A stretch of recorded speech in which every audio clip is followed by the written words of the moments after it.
So I know everyone isn't seated yet, but because of the nature of tonight and also it's the last in our season, I've got a little bit more announcements than usual, so I want to just sort of get started so that you're not listening to me bump my gums and you can actually hear from the person you came to hear from.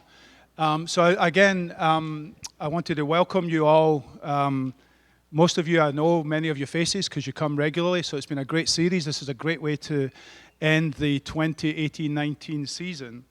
And I've got a few people that I'll get to welcoming, or specifically who are here as special guests of either RICE or NASA.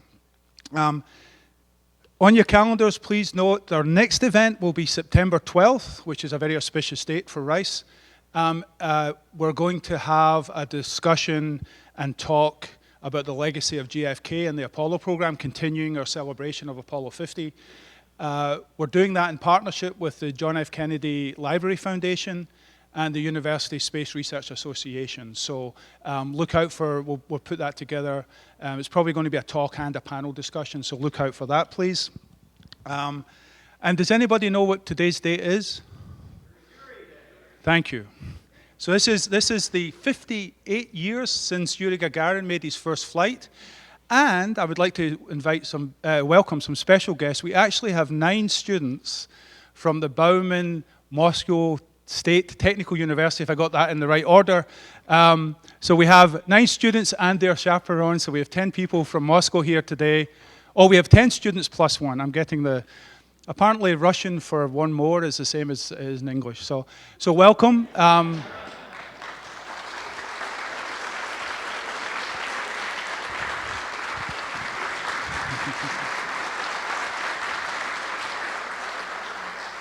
And this is part of an exchange program run out of the Baker Institute at Rice with George Abbey and Jason Lyons, who I think Jason's somewhere.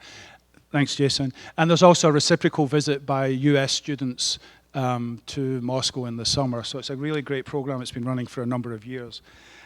We also have Rosemary Russa. I've forgotten where all the seating is now. So Rosemary is it CEO or president? What's your, for the Moon Foundation? The Moon Tree Foundation. And we had a special, a couple of years ago, we planted a moon tree. And we didn't tell anybody because it was really small and we didn't want anyone to steal it. We wanted it to take root. And these moon trees, Rosemary's father, some of you might know the name, was Stu Russa, who was the pilot, or the what do they call the orbiter? The command module, thank you. So I've just lost my space credentials. So it's been a long day. So the command module, but he used to work in the Forestry Service, and what he did was he took a number of seeds from various trees that was some of his favorite trees, I guess. And he brought those back, and then they were planted.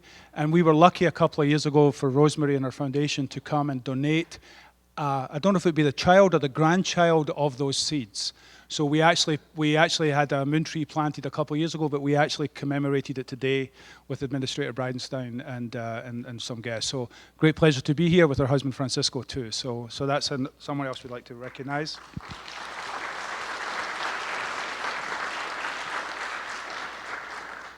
Do we have any visiting students, class of 2024?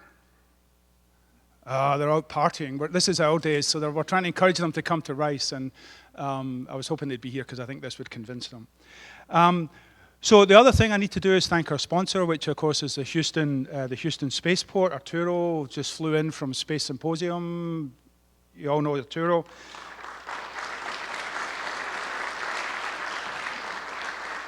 And I think because this is our last in the season, I'm assuming he's going to sponsor it next year, but you can talk to him about that.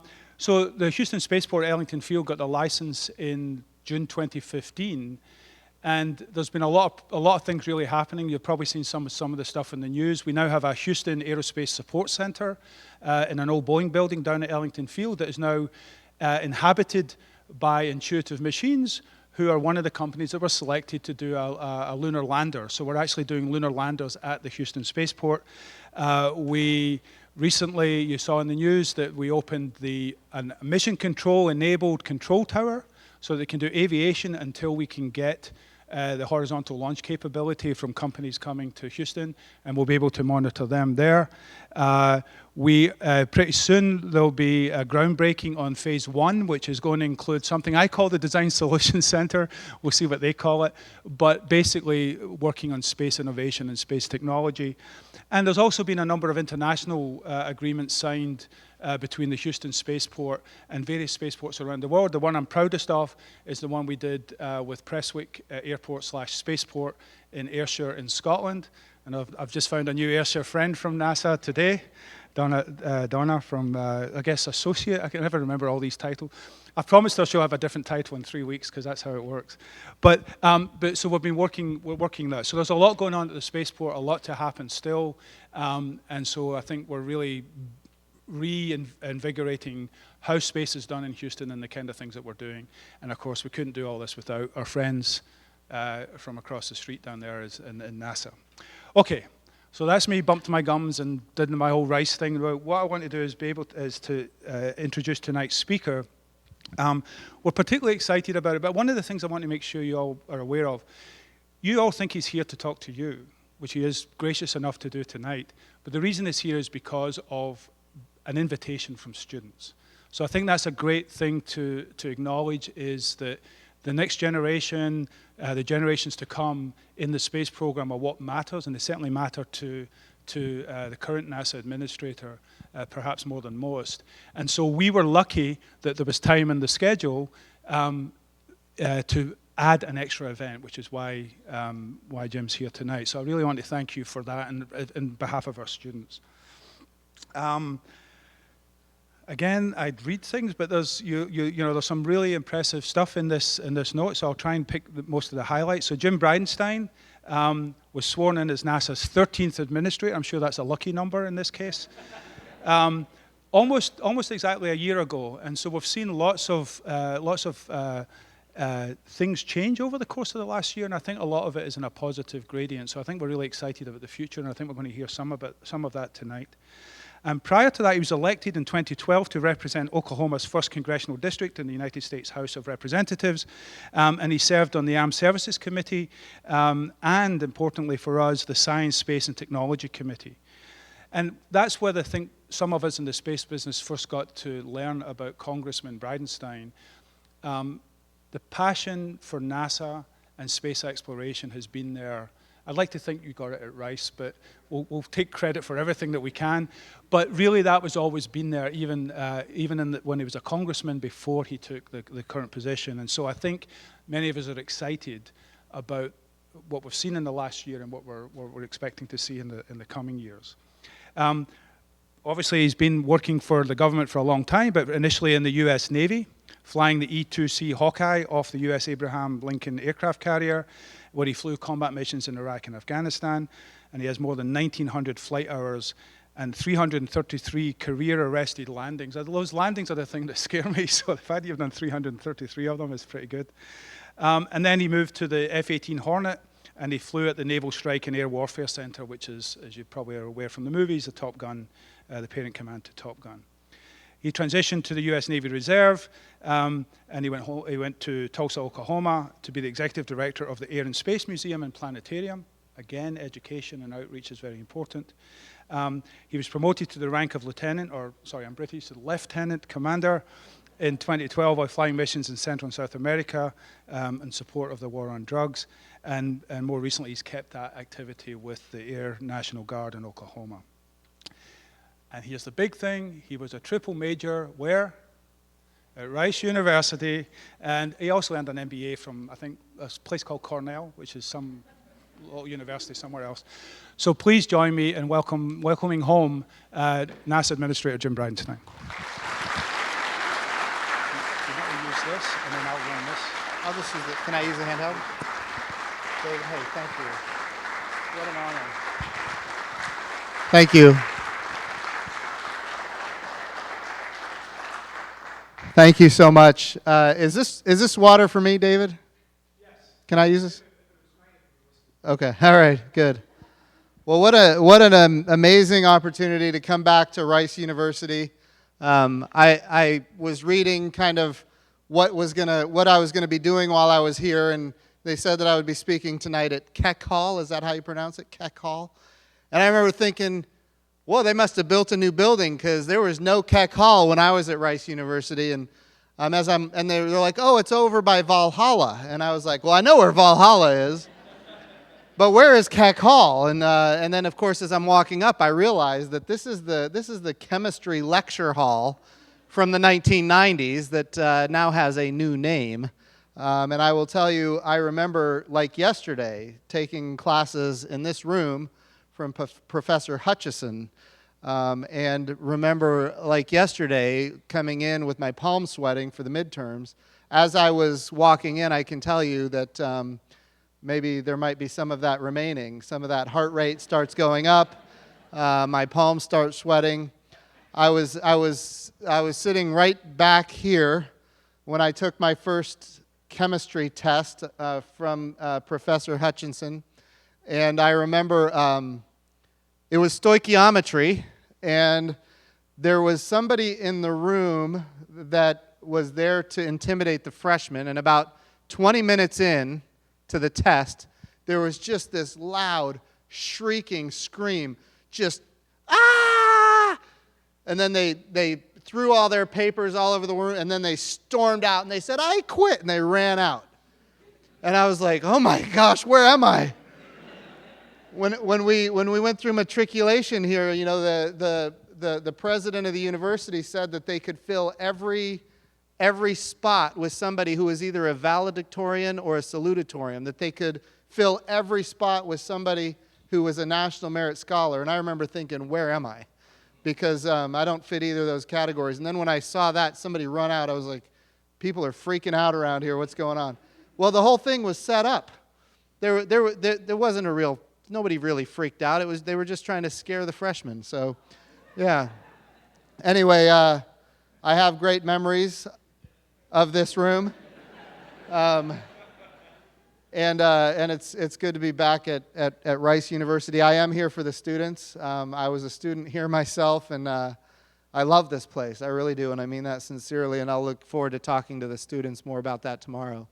But what I'd like to do right now is just kind of share with you what we're doing now at NASA, some of the things that we're up against. Before doing that, I want to make sure I recognize here in the front row, we have a legend from NASA, George Abbey, who, of course, is at the Rice Baker Institute now, but he was the center director at the Johnson Space Center for many years. And I can tell you, any center I go to around the country, people know George Abbey, and they know his influence and the level of prestige that he brought to the agency, and, of course, now the level of prestige he brings to Rice University and the Baker Institute. So, George, thank you for being who you are and doing what you do and your wonderful career and everything you've done for the agency. Please.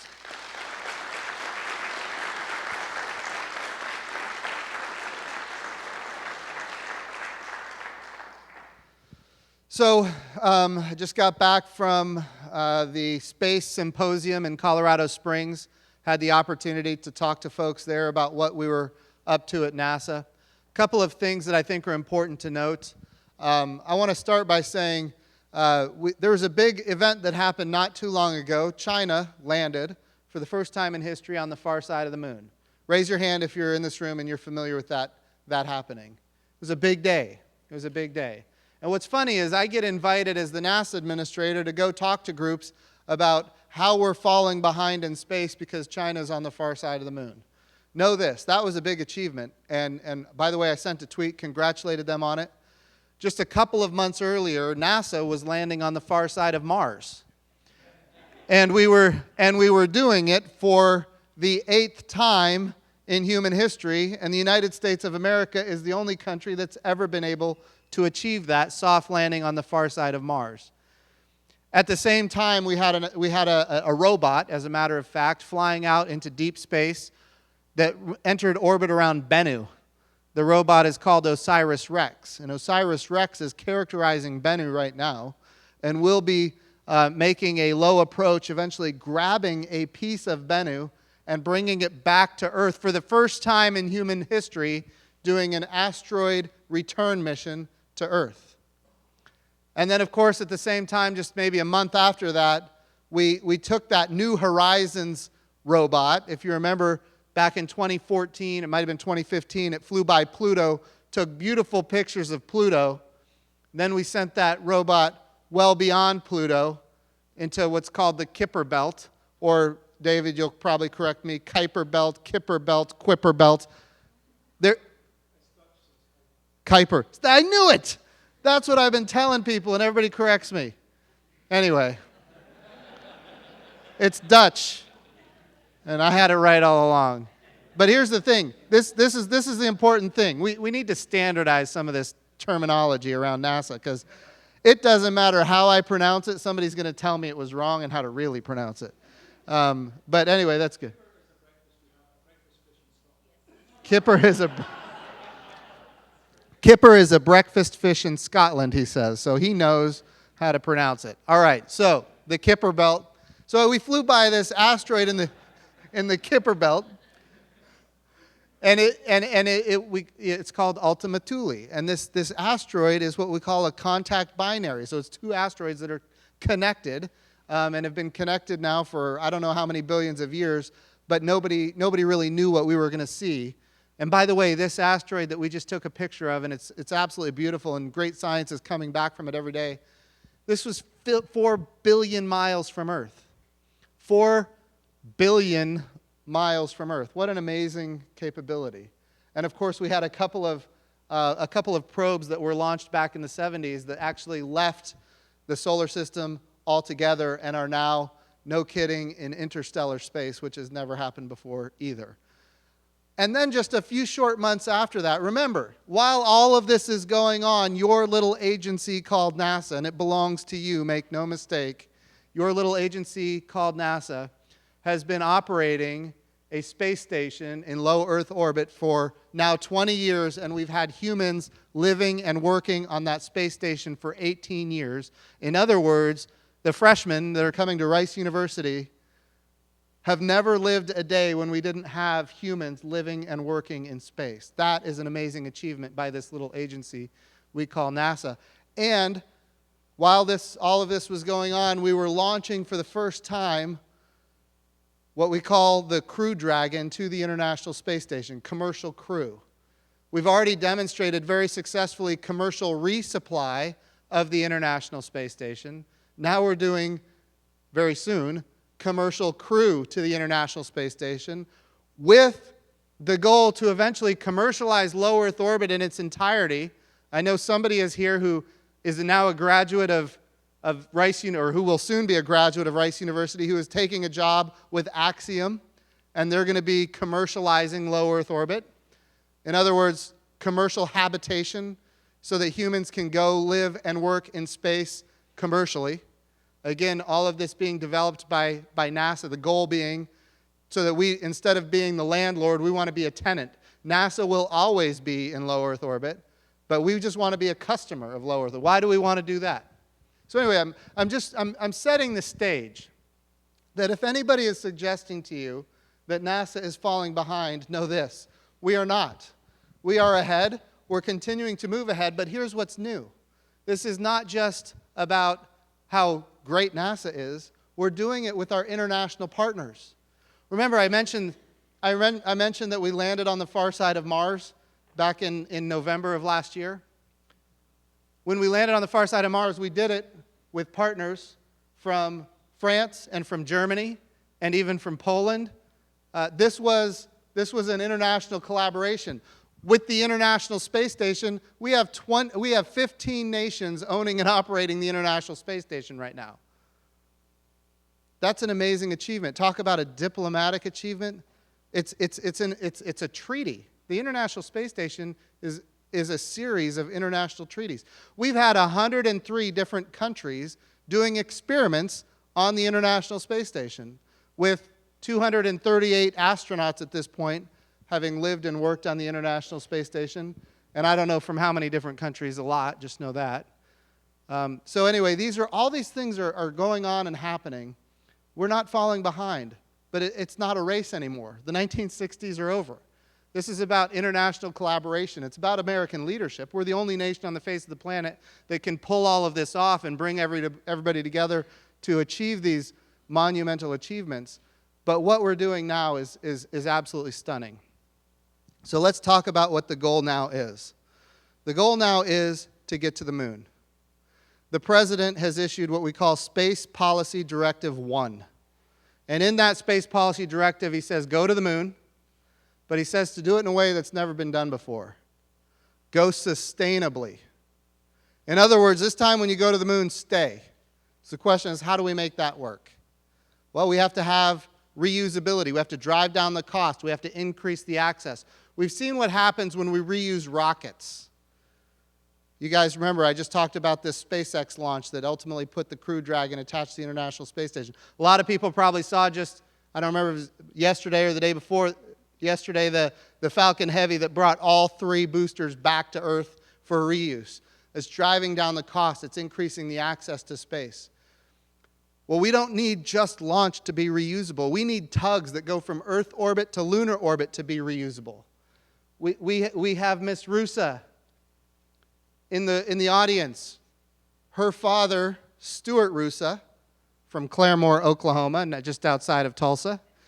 Stuart Rusa was the pilot of that command module in orbit around the moon while astronauts were on the surface.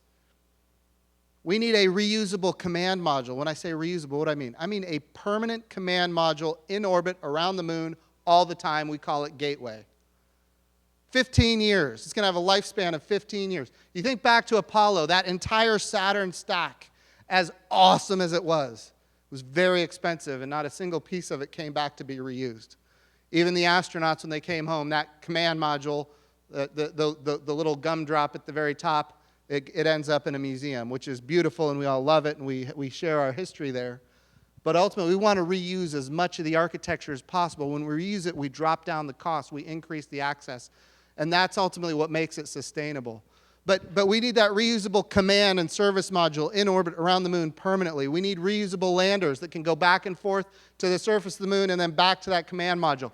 That's the architecture that we're attempting to build.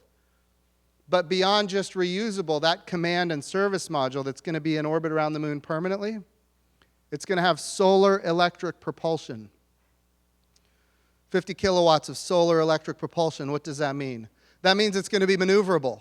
It's not going to just be in that near rectilinear halo orbit that we call it. You think of it an equatorial orbit. It's going to have propulsion, so it can go to the L1 point and the L2 point. In other words, we're going to have more access to more parts of the moon than ever before.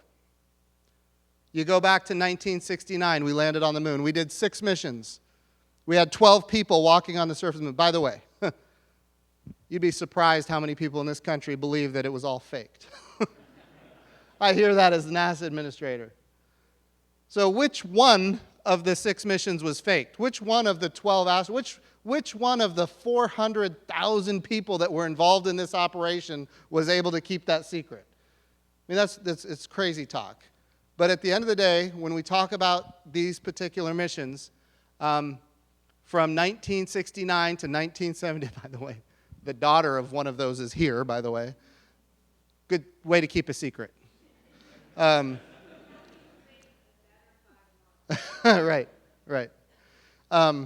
So when we think about this, from 1969 to 1972, with all of these lunar missions, here's the thing to remember. We believed that the moon was bone dry. I should say this. Most people believed that the moon was bone dry. There were people who hypothesized that there could be water there, but we believe the moon was bone dry. 2008, India made a discovery. 2009, NASA makes a discovery. Hundreds of millions of tons of water ice at the poles of the moon. Hundreds of millions of tons. What does that mean? Well, that's life support. It's air to breathe. It's water to drink. It's hydrogen and oxygen. You crack it into its component parts, put it into cryogenic form, and it is, no kidding, it's rocket fuel on the surface of the moon in hundreds of millions of tons. So all of that colludes to say, wow, that's an amazing discovery that for 39 years we had no idea existed. What else on the moon do we not know? That's why we need a reusable command and service module. That's why we need the Gateway, not just to be there for 15 years, but we need it to have propulsion so it can go to more parts of the moon and get those landers to more parts of the moon than ever before. So when we talk about those landers, we want more access to more parts of the moon robotically, with landers, with rovers, and with humans. That's the architecture that we're developing. So the president said in Space Policy Directive 1, he said, go to the moon. He said, go sustainably. Means we got to build reusability into the architecture. Part of sustainability means use commercial. That's written in Space Policy Directive 1. Go with your commercial partners. Why is commercial so important here? Well, there's different ways of doing contracting that can accelerate the process, that can drop down the cost, and then eventually NASA could become one customer of many customers, which again drops down the cost. So he says, go with commercial partners. Then he says, go with international partners. That's a key piece here. If we want this to be sustainable, we can't go alone. We need to go with our international partners. And he says, this is a brand new space policy directive, utilize the resources of the moon. Hundreds of millions of tons of water ice. Guess what? We're going to use it. We've got to figure out how to use it. And then he says, we're going to take all of what we learn and we're going to go to Mars.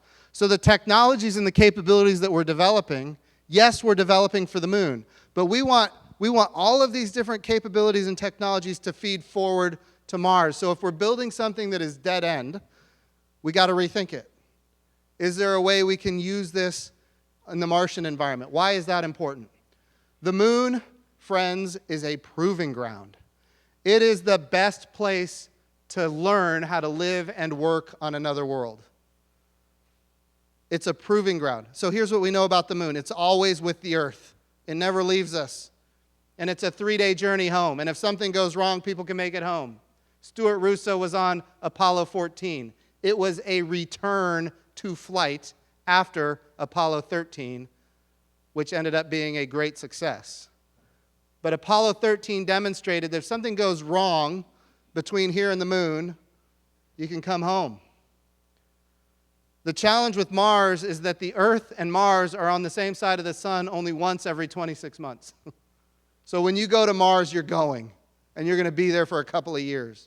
Again, we have to live and we have to learn how to live and work on another world. The moon is that other world, so that eventually we can go to Mars. So we're going to go to the moon. We're going to go sustainably. We're going to go with commercial partners, international partners. We're going to utilize the resources of the moon. We're going to learn how to live and work on another world. We're going to retire risk, prove capability, prove technology. As much as possible, develop things that we can replicate for an eventual journey to Mars. That's Space Policy Directive 1. The President gave me that about a year ago. Here we go. Just a little task. But we're going to get it done. NASA can do this. So we put together a budget request. The budget request said that we're going to have our first humans on the moon in 2028. Friends, that's not going to work. The President and the Vice President saw that and they said, no, 2028 is too long. We need to go faster. We want to get it done in the next 5 years. And then they looked at me and they said, make that happen. I don't know if any of you saw the National Space Council that happened about a month ago. But the Vice President said very clearly, by direction of the President, we're going to go in the next 5 years. He said, the next man and the first woman on the moon will be Americans. And we're going to make that happen in the next 5 years. Did I hear there? There you go. So this is what we're up against now. So the question is, how do we go from 2028 to 2024? And that's what we've been working on at NASA. We had the plan to have our first humans there in 2028. Now what we're doing, we're starting we're breaking it into 2 phases. The first phase is getting to the moon and getting there quickly. We want that first woman on the moon in 2024. The second phase is sustainability. How do we build into the architecture all of the things that are necessary to stay for the long term? I want to be clear. When I say sustainability, I don't mean a permanent habitation on the surface of the moon. When I say sustainability, what I'm talking about is the ability to have access anytime, anywhere on the surface of the moon with landers, robots, rovers, and humans, eventually humans by 2024. So that's the objective behind the President's Space Policy Directive 1. So we talk about what we need to do. The Space Launch System, really big rocket, capable of carrying the Orion crew capsule and the European Service Module. I know there's people here from Lockheed Martin that are working on the Orion crew capsule. And of course, people here from NASA that do the same thing. So we need to get that space launch system, that massive rocket that can take our crew to the moon. We need to get that complete. Our goal is to have that done and tested around the moon. The Orion crew capsule with the European service module and the SLS rocket, we want that tested by the end of 2020. When I say tested, I mean Orion having flown around the moon by 2020 uncrewed. Then we need to move quickly to what we call EM2, Exploration Mission 2, where we actually send humans on a trip around the moon, testing out all of the life support systems in Earth orbit at first, and then doing a free return trajectory around the moon. Then we have EM3. That's going to be when our crews launch on an SLS to the moon, and this time they dock with an already built gateway in orbit around the moon. When I say the gateway, that's that reusable command and service module that we need to have in orbit in 2024. So how do we get from here to there? We've got 3 SLS rockets between now and then, maybe a 4th, depending on how fast we can accelerate. 3 SLS rockets. In order to build that reusable command and service module in orbit around the moon by 2024, we need to focus on the first elements, a power and propulsion element and a habitation module. We get those 2 elements built, guess what? Those are going to have to launch commercially. They're going to have to launch on rockets that already exist because we don't have the throughput necessary for the SLS. So we have rockets, commercial rockets, that are going to launch components of the gateway to put that in orbit around the moon by 2024. Then when we launch our crew on EM3 to that gateway, we will have aggregated at the moon the power and propulsion element and the habitation module. That was the original plan. Now the president says, we want to be there in 2024. Once you're there, the question is, how do you get to the surface? We need a transfer vehicle that can get from that near rectilinear halo orbit around the moon down to low lunar orbit. Then we need a descent module, and we need an ascent module. The gateway is our ability to accelerate. We can aggregate those elements at the gateway by 2024. The difference between then and now is, if we're going to land there in 2024, which we will do for the NASA people in the room, so if we're going to land there in 2024, we're going to need to take some of that budget from 25, 26, 27, and 28. We need to move it forward. And we recently put out a synopsis for a broad agency announcement on lunar landings. We did it for a transfer vehicle to get to low lunar orbit. We did it for a descent module maybe a month or 2 ago. And now, just last week, actually, what week are we in? Just this week, we did it for the ascent module, which is how our astronauts will get off of the moon and get back to Gateway for a ride home on Orion. Friends, this can be done. We can have humans on the moon in 2024. And we can also, at the same time, be building sustainability into the architecture. So part of what we need to do right now is figure out how we're going to fund it. So right now, what we're doing at NASA is we're putting together a modification of the budget request so that we can have Congress fund what we're trying to achieve. I want to be really clear here. We cannot achieve what we're trying to achieve in a partisan way. It has to be an all-of-America approach. It has to be bipartisan. We all have to get together and say that this needs to be done. So in order to achieve bipartisanship, a couple of things. Some people have said, well, are you going to take the money from the International Space Station? I know where I am. I'm in Houston. The answer is no. We have no intent to take the money from the International Space Station. There you go. So how do we achieve this then? Do you plan to take the money from the Science Mission Directorate, the Heliophysics Department? David, no, we're not going to do that. Are we going to take it from the Earth Science Division? Are we going to take it from astrophysics, planetary science? The answer is no. Why?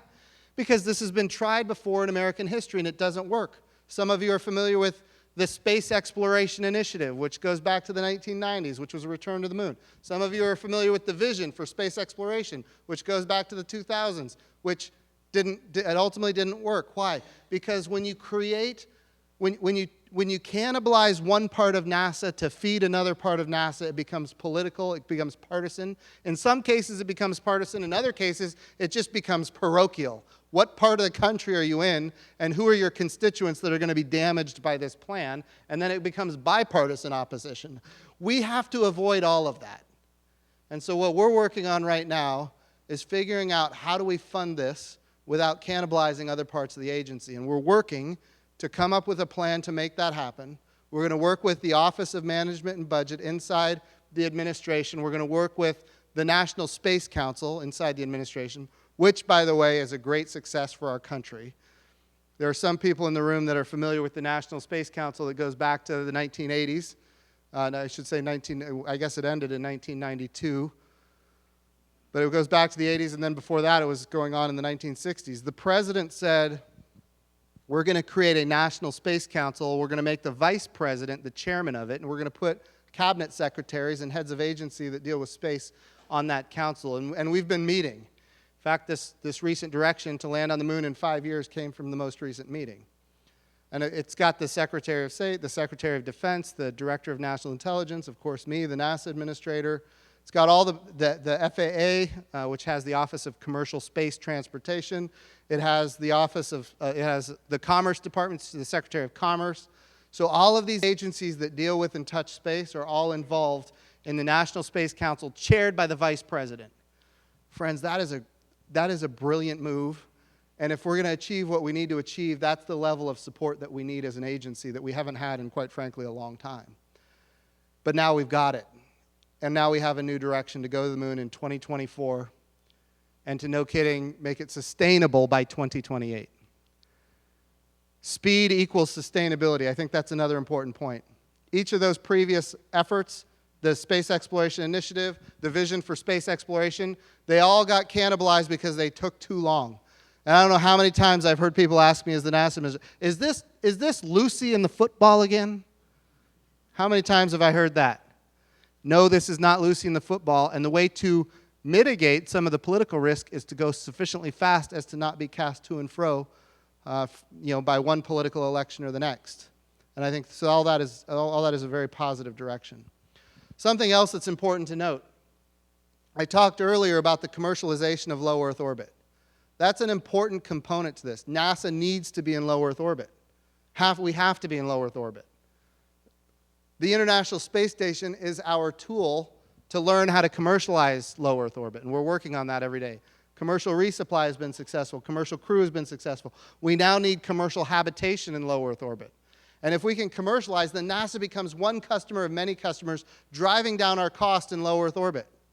But we also want numerous providers that are competing on cost and innovation, driving down our cost and increasing access at the same time.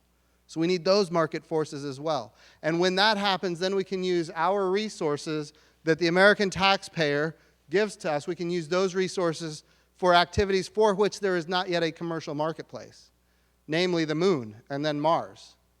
So I think all of that is on the agenda for what we're trying to achieve. So there's no shortage of things that we're trying to do right now. The challenge is big.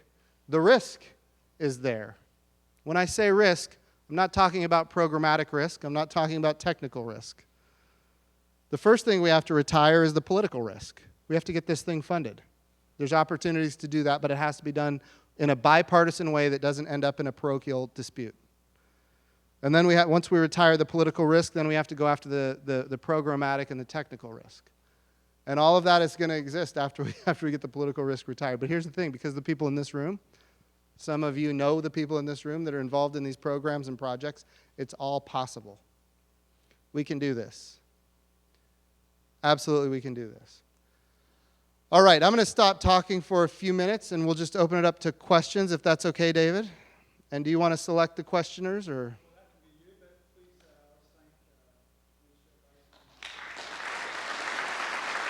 Thank you.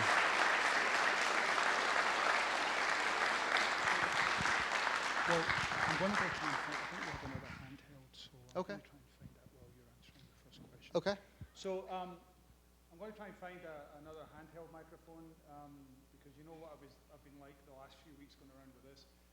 So I can take a question, we can repeat it here, and then hopefully by the time the answer comes, I'll have a separate microphone.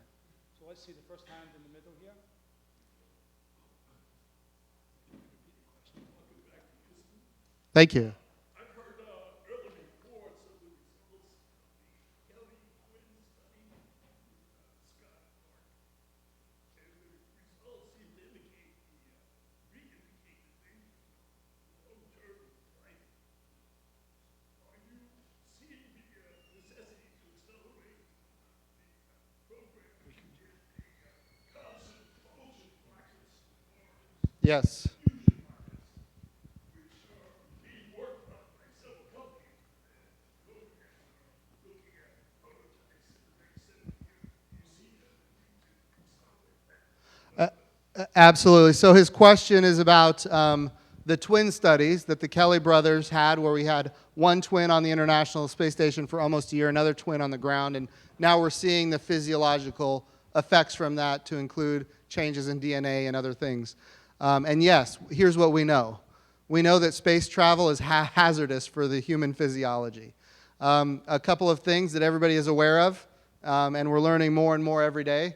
An astronaut will lose 1 to 3% of his or her bone mass every month when they're in a microgravity environment. The immune system gets weakened in a microgravity environment, significantly weakened, which is why it's so important that our astronauts are as healthy as we can possibly get them to be. That's why they end up being quarantined before they launch, and we got to make sure that they're as healthy as they can possibly be before we launch them. We also know that there are effects in the cranium. So when you're in a microgravity environment, you don't have the blood being pulled to your feet. The blood floats up, and it creates not just blood, but other fluids, creates a lot of pressure in the cranium, and that ultimately results in challenges with eyesight and nerves and other things that are problematic. So we have learned these things on the International Space Station. And of course, the effects of radiation are challenging as well. So the question was, and I think it's the right direction, are we planning to figure out how to accelerate the journey? You know, when we talk about going to Mars, we're talking about flying there for 7 to 9 months, which is exposure to a lot of radiation for a long period of time. So there's a couple of things we can do. We have to figure out how do we protect our astronauts.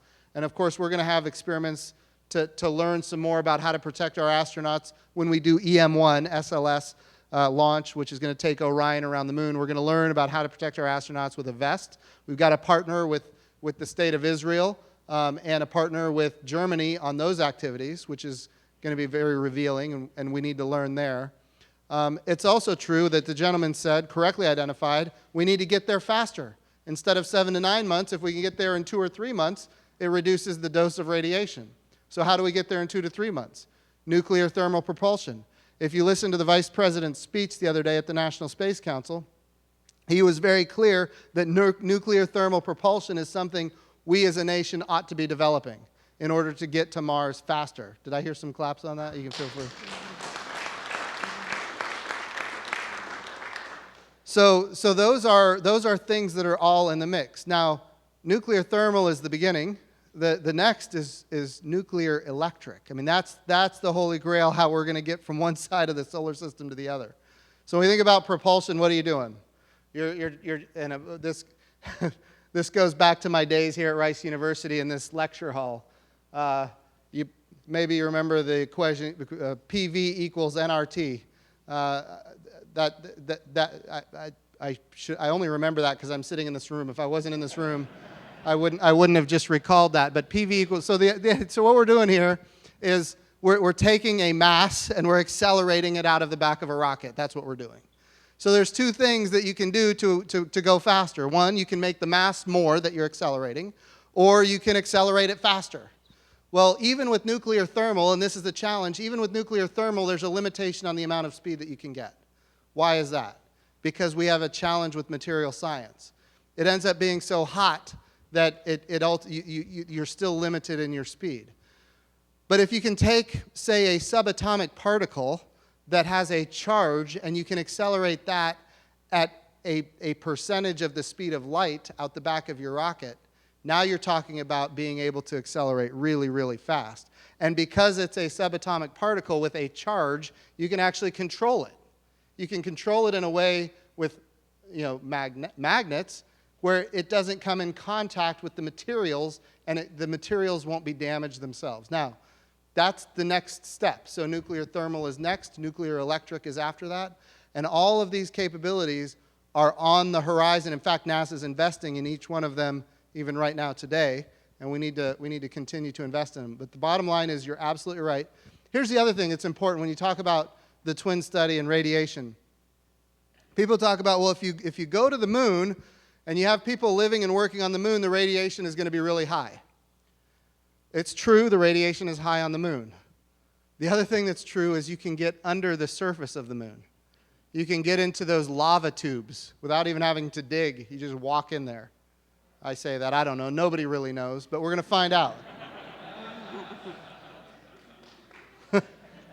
So you get under the surface of the moon, and then it reduces you're protected by the surface of the moon. The other thing that's important to think about is that when you're on the moon, even if you're on the surface of the moon, you're getting 50% of the dose of radiation that you would get if you were not on the surface of the moon. Why? Because everything below you is blocked. So your dose of radiation when you're on a planetary body is cut in half, and if you can get under the surface, you're even safer. It's another reason why we need to get to the surface of the moon. Our goal here is not to be permanently in orbit around the moon. People have said, oh, well, we just need to build this spaceship in orbit around the moon, and then eventually we'll take that to Mars. Well, no, we need to learn how to, we call it in situ resource utilization. How do we use the resources of the moon to live and work for a longer period of time? How do we get to the surface of the moon and learn how the physiology is affected, learn how to protect the human condition? So here's the other thing that's important. We think about Mars, another great thing that we now know. Just since I've been the NASA administrator, we've discovered that there's liquid water 12 kilometers under the surface of Mars. Liquid water, 12 kilometers, that's just in the last year we've learned this. What do we know about water on Earth? Everywhere there's liquid water, there's life. I'm not saying there's life on Mars. I don't know, but neither do you. But we ought to find out. So these are all, I think, important things that we need to do for the agency and for our country. And by the way, if we discovered life on another world, I have a feeling that there'd be a lot more interest in going further than we already have gone. The other thing is, other things that we now know about Mars because of the Mars Curiosity rover, and before that, Spirit and Opportunity. Talk about great investments. These were robots on Mars that were expected to last for 90 days and maybe go 100 meters. And instead, these robots, one lasted 10 years, the other lasted almost 15 years, and able to travel something like 23 miles. Don't quote me on that if you're in the media, I don't know. But it was a lot. That's the thing when you run NASA, every number you say gets corrected by 100 different people all over the world. I just get used to it. So, and I know all of you in the room are trying to correct me right now. You're like, do I correct him? So anyway, when you think about Spirit and Opportunity and Curiosity, and you think about what we're doing right now with InSight and Phoenix before InSight as far as landers go, all these activities on Mars, here's what we know. In the last year, we have learned that the methane cycles on Mars are perfectly commensurate with the seasons of Mars. That doesn't guarantee there's life, but the probability just went up. Could be geological, who knows? We have also learned that there are complex organic compounds on the surface of Mars. Complex organic compounds do not exist on the moon. They don't exist. They exist on Mars, but not on the moon. Again, it doesn't guarantee life, but the probability just went up. Because of Spirit and Opportunity, we know now that Mars used to have an ocean. In fact, 2/3 of its northern hemisphere was covered in an ocean. We know that because it had an ocean, it must have had a magnetosphere that protected the ocean, and it had, therefore, an atmosphere. So all of these things collude to say that 3 billion years ago, Mars was habitable. Again, I'm not saying it was inhabited, but it had the opportunity to host life at some point in its past. Something happened. It lost its magnetosphere. Maybe the core cooled, and when it cooled, it lost the magnetosphere. And when the core cooled, now you've got all of this solar wind that's hitting the planet. And of course, the atmosphere is being dissipated as well as the water. But the water under the surface, this is an important point, going back to the radiation exposure. The water under the surface of Mars is still there. The liquid water is still there because it's been protected from the radiation. What does that mean for us? It means that if we can get under the surface of a planetary body, we can live for long periods of time. All right. Sorry I killed that dead horse. It also sounds like you took an astronomy class while you were at Rice too, so that was good. We have a question right here. I love what you, can you hear me? Yes. I love what you shared with us. It sounds so exciting. And I love the moon. I love the Earth. I love the Earth too. Yeah, and NASA has achieved so much and provided so many benefits for society, and that's wonderful. I love it. My question is, I'm hopeful that we've learned, because I love my Earth, Yeah. some of the challenges that we've had with pollution and things like that. So I'm curious, how are we going to keep the integrity of our precious moon Yes. while we're there, while following the space directives, Yep. ecologically, sustainability? I would just love to hear your thoughts on that. Yeah. Thank you for what you do. Great questions all. So know this. The Earth science budget of NASA right now is the highest it's ever been. It's supported by bipartisan members of Congress, and it's been signed by the President of the United States. The budget request that just got submitted by the President actually has NASA's Earth science budget higher than 5 of the budgets of the previous administration. So this President and your NASA right now, we are very committed to continuing to study as much about the Earth as we can possibly study. When you look at the Earth science budget of NASA and you compare it to other agencies, if you add the European Space Agency and Canada and Japan and Russia all together, their Earth science budgets collectively, which those are all of our partners on the International Space Station, all those budgets collectively are about equal to the United States budget for Earth science. So we are pulling our fair share. We are doing everything we can to understand as much about our planet as possible. We're studying the planet in every part of the electromagnetic spectrum all the time. So all that being said, I recently had the opportunity to go out to the World Ag Expo in Tulare, California. And over the course of a week, there's 100,000 people that go through there. Why does the NASA administrator go to the World Ag Expo in rural California? I'll tell you why. Because as you said, all of the benefits that come from NASA. So we started sensing the Earth for one reason, to understand how the climate is changing. And what we've discovered is that we can take that and we can understand evapotranspiration from plants on the surface of the planet from space. And from there, we can make very specific calculations as to how much to water and when based on the stress of the plant. And not just how much to water and when, but because we're not overwatering, it enables us to actually have the plant do better because the nitrates remain in the soil. And when nitrates are in the soil, the plants do better, and then the water that goes downstream doesn't have to be cleaned up by all of the water treatment so that humans can drink it. So all of this stuff these are all technologies born from the NASA Earth Science Division that are applications that nobody envisioned even 5 years ago that we're now applying in ways to increase. So here's what we're doing. We're increasing crop yields while preserving water by the tune of about 25% in these parts of California where it's desert. And at the same time, we're preserving the nitrates in the soil. What does that mean? That means when we take these capabilities and expand them, we're going to be able to feed more of the world than ever before because of NASA. Remember what our budget is. Our budget is 1/2 of 1% of the federal budget. And yet we're going to be able to increase food supplies for the entire world. And by the way, those technologies are not just unique to the United States.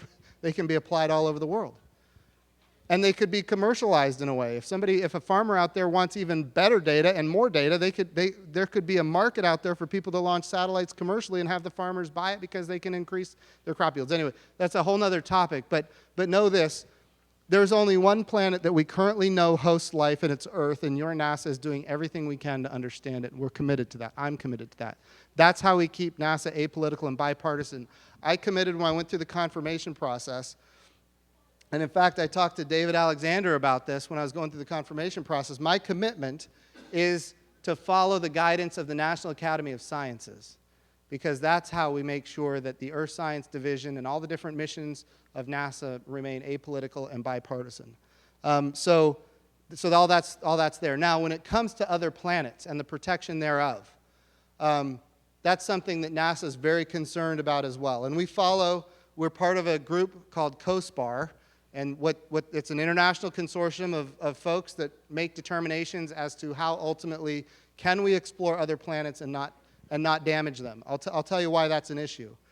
If we accidentally place a microbe on another planet through one of our missions, we might later discover that that microbe is there and believe that we just found life on another world. That corrupts the science. So we have to be careful. Now, I will tell you that maybe historically we might have gone too far and actually prevented us from actually going to the most valuable places scientifically because we might accidentally leave a microbe. So we're looking at all of these things right now to make sure we have the right balance. But we are following the guidance of the scientific community, and we will make sure as an agency that what we do in space is scientifically valuable, but also enables a commercial, robust commercial marketplace for the future. So it's a balance, and we're constantly working on it. So the best job title in NASA, I think the whole of NASA, is the Planetary Protection Officer. It comes with a cape and everything. I mean, it's just...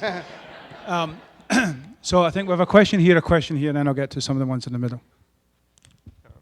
As a NASA contractor, I'd dearly love to build some walking suits for you for the lunar surface. As you know, though, we haven't seen an RFP yet, and it takes many years to certify such a suit. So my question for you is, when the astronauts go out the door, what will they be wearing? Great question. And remember, I talked about that budget request amendment. It's going to have to include spacesuits. So when we talk about spacesuits, a lot of people don't realize spacesuits are really spaceships. They're spaceships designed specifically for a human, and they have to be tailored specific to the human, but also specific to the mission. None of that is cheap, and it's very difficult to do. And if you look back and you go back to the 1960s, 1970s, you can see how bulky and challenged. There's a lot of new materials these days. There's a lot of new technologies and capabilities. But ultimately, we need to start working on spacesuits very soon if we're going to achieve, when we achieve, the 2024 landing. It's a great question. Thank you for coming here tonight. I think you've enthused a lot of us. Of all the things that have been listed tonight, and there are many others, I'm going to ask you to look in your crystal ball. We talked about human protection from radiation. We're talking about in situ development, which is going to, theoretically, you're not going to be down at the poles. So you're going to have robotic harvesting of the water if you're going to make it sustainable for the long run. You've got an awful lot of politics and money to overcome, along with the technical problems in a very short period of time. With all of those things, even assuming our new commercial partners have a new way of doing business and will assume some of that risk and things will be better than they have been when NASA was pulling the card alone, in your mind, what's the top 2 or 3 long poles in the tent to make all of this happen in the 5 years? Because there's a lot of obstacles. What do you think are the most difficult to overcome? It's a great question. To clarify some of what you just mentioned, the 2 phases, we talk about the next 5 years, get humans to the surface of the moon as soon as possible. That's our number 1 goal there. Then by 2028, we want sustainability built into the architecture. We want landers to be reusable. We want tugs to be reusable. When I say tugs, transfer vehicles from a halo orbit down to a low lunar orbit. We want all of that to be reusable. In fact, most of it's going to be reusable in 2024, but any components that are not need to be reusable by 2028. When we talk about using the resources of the moon, we talk about using that water for life support. That's another challenge. We might not, and I'm not saying we will or won't, but that might not be an objective for 2024. That's a great, I got so much to say about this. But maybe by 2028 and maybe even beyond that. So I don't know about the timeline on that. But I think right now the number 1 biggest challenge to accomplishing this end state that we need to achieve is the political risk. We have to make sure that this is an American agenda, that this is an all-of-the-above approach, that this doesn't end up as a parochial thing with, southern states against northern states or western states against eastern states. We got to make sure that it doesn't end up in a partisan fight, which NASA has always been apolitical and bipartisan. So I think it can be achieved, but getting the resources is the first step of the process. And there's only one place to get those resources, and it comes from the U.S. Congress, a body that I used to be in. And I can tell you there's no shortage of disagreements on how to do things. You might have noticed. So I think that's the biggest risk and the biggest challenge that I have to overcome. I'll worry. We got to worry about this other stuff as well, but that's my biggest hurdle at this point. To retire some of the technical risk, going back to your other point, one of the first initiatives I had as the NASA administrator is what we call Commercial Lunar Payload Services. We call it CLPS, Commercial Lunar Payload Services. What the CLPS mission is, we said, we identified 9 private companies that we believed had an opportunity to deliver NASA payloads to the surface of the moon as early as within a year. 9 companies that could deliver a small payload, I'm talking about 10, 15 pounds, to the surface of the moon within a year. And we want to do that for scientific purposes. I mean, there's some people in the room that might have been involved in helping us come up with this idea. Now, at the end of the day, when we go to the moon with these small payloads, we were focused on a whole host of different scientific endeavors. Now what we need to do is we need to say, what are the most valuable places on the moon where we need to go right now so that when we send humans, they're actually going to be productive when they're there. So we talk about the South Pole of the moon, the value of the South Pole, again, hundreds of millions of tons of water ice, but there's also what we call peaks of eternal light. I know I'm talking to a space crowd, so I'm just speaking to the choir here, but there might be people watching online. These peaks of eternal light are places where there's almost permanent sunlight at the South Pole of the moon, and you've got these permanent shadows where the water ice would be. And those are the most valuable places. And we need to figure out, are there places on the moon where there's pure water ice? I don't know. Neither does anybody else. We didn't know that about Mars until we actually sent the Phoenix lander to Mars. Phoenix lander grabbed a piece of the dirt, and it was pure water ice. Pure water ice. There was no dirt or iron or anything mixed in, pure water ice. Does that exist on the moon? I don't know. Maybe some people in the room know. I don't know. But then the question is, if it's not pure, then how do we take it out, and then how do we use it for what we need to use it for? So these are all things that we're going to start working on with the CLPS missions very, very soon. Hello. Okay, I've been told 2 more questions. Okay. Yeah, well, this is probably more related to the budget, and it's an idea, and I want to hear your opinion. We have the most developed capital market here in the U.S., okay? And I'm a geophysicist turned investment banker, and you have seen that we have invested in countries that maybe we never get a return back, like for gold, oil. Actually, Saudi Aramco raised $12 billion last week, and 30 years bonds. So hearing you talk about that you have to ask the Congress for budget, why don't we go to the capital markets? I heard yesterday, for example, that the lowered market is $62 billion. Right. And then that a ton of H3 that is on the moon, it's probably worth $1 billion if you bring that here and create fusion energy. So why NASA is not thinking on going into the capital markets to raise the amount of money that we need for space exploration? Wonderful question. The answer is we are thinking that way. So when you think about the commercial lunar payload services that I talked about, those are companies, a lot of them are small companies raising millions of dollars on their own, making their own investments. Then all NASA does is we say, we have this particular instrument that we want delivered to this particular location. We're not going to purchase, own, and operate the hardware. We just want to buy your service. We want to be the customer, not the tenant. And so that's what we're doing. And so when we put out a CLPS contract and we identify 9 companies and we say we believe these companies have the ability to take us to the moon and we want to be a customer, then what happens is those companies, they're able to go out and privately raise money on their own to ultimately help us accomplish that end state. So the answer is yes, we're thinking that way. Commercial resupply to the International Space Station is leveraging off-the-shelf rockets. Oh, you're talking about, okay, he's saying NASA itself can go raise money. So you're talking about like, yeah, yeah. So you're talking about like war bonds kind of a thing. Okay. So, so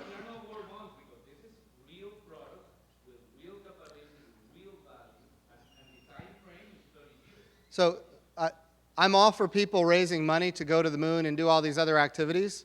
I don't know that NASA needs to be creating the capital markets for that. We want to be a customer. In my view, we don't need to go raise money by selling bonds and then using the proceeds from our missions to pay off the bonds. To me, that is what capital markets are for and not the government. But I can tell you that your government sells bonds all the time. We're not in war. We're just in debt. And yeah. And so it's not a concept that's unfamiliar to those of us in Washington, D.C.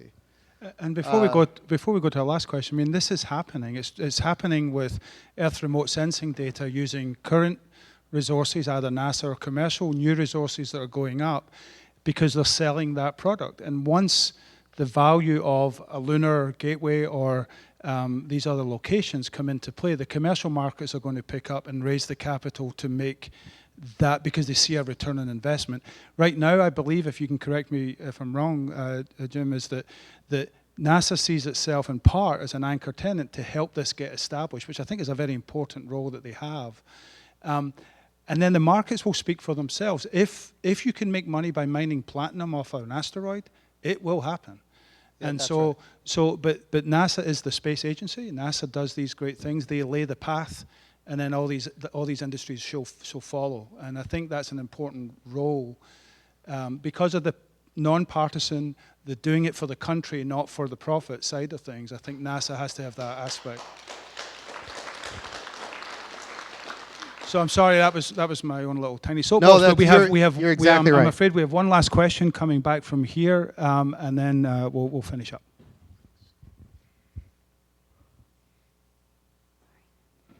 Hi, I'm Greer. I work out at the Johnson Space Center. Just want to say thank you for being here, and I can share this with my family, so it's really cool. Oh, that's awesome. Thank you for being here. Thanks.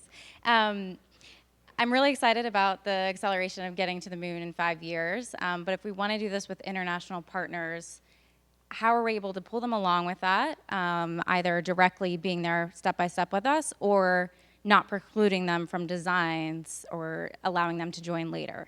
A wonderful question. A couple of things to note. Number one, when we accelerate our path to the moon, we have in that path the Orion crew capsule with the European service module. So if we need more SLS launches with Orion and the European service module, we're going to need more out of the European Space Agency, and the preponderance of that comes from just a few countries in Europe. And so my goal is to convince them to be with us with the 2024 effort. And I intend, in order to make that happen, I will be making trips to Europe, not just to meet with the heads of agency, but to meet with the heads of agency and their ministers of their governments, whether it's the ministers of science or the ministers of finance, or however high they'd like me to go to explain to them what we're trying to achieve and how important they are to that end state that is important for the entire world. So that's the starting point. It's also important to remember that 2024, we have a directive from the president that the vice president delivered at the National Space Council that the first woman and the next man on the moon will be Americans. So when we talk about that lander in 2024, guess what? If we're bringing a preponderance of the assets to the effort, then we're going to be putting our crew on there. But that crew could be on a lander that has 4 seats, or it could be multiple crews. It could have a 2-seat lander and another 2-seat lander, and we could have international partners on that lander depending on what they want to contribute to the effort. The bigger the effort, the bigger the reward. And so all of this is part of a kind of a grand bargain that we're going to need to put together. It's also important to note that the architecture that we're building is open. So we talk about the launch vehicles, the tugs, the reusable command module. We talk about the landers themselves, the way we do docking, the way we do data, the way we do communications, the way we do life support. Everything is going to be open and available to the public. You can go online and read about it. And if you want to build your own lander and dock it to the reusable command module, the gateway, and take your own lander to the surface of the moon, we want that. So maybe Japan wants to have a lander. I don't know if they do or not, but certainly I'm going to talk to them about it. Maybe another country wants to have a lander. They can use the standards that we're creating and join the effort and have their own folks, maybe their own robots, maybe their own landers on the moon using our architecture that we're making open to the public so that everybody can participate.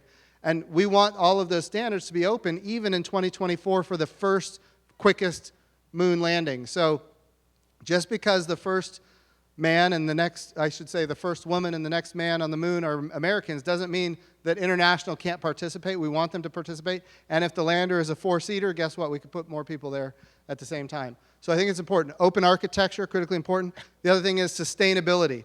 We need international partners for that sustainable piece.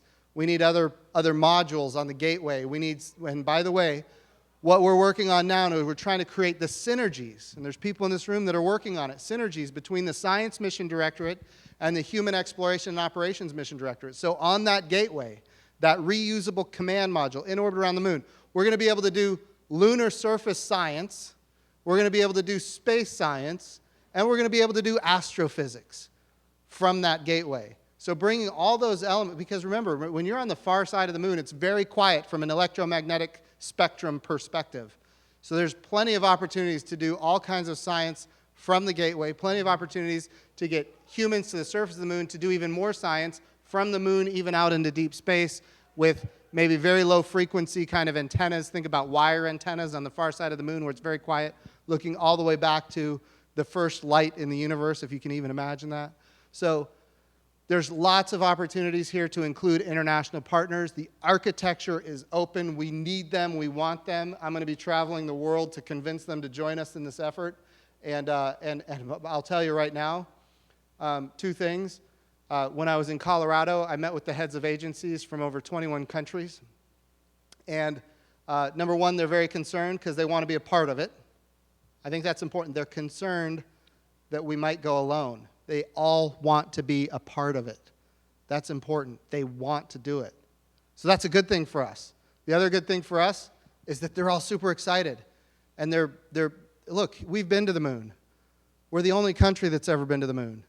They want to go to the moon too. Everybody wants to have their own flags on the surface of the moon, and we want to enable that. That's American leadership. It's who we are, it's who we've always been, and it's who we're going to be tomorrow. So, David, thank you so much for having me.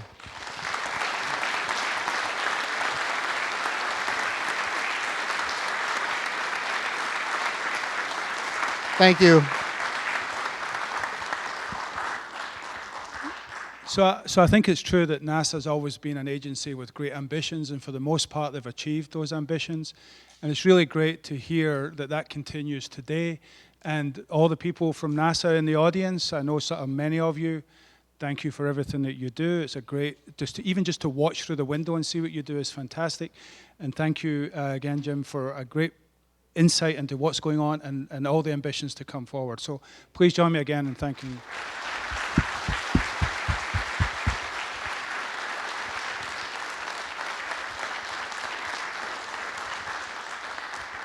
And you know my Blues Brothers tagline, you don't have to go home, but you can't stay here. Thank you, enjoy your summer, and we'll see you in the fall.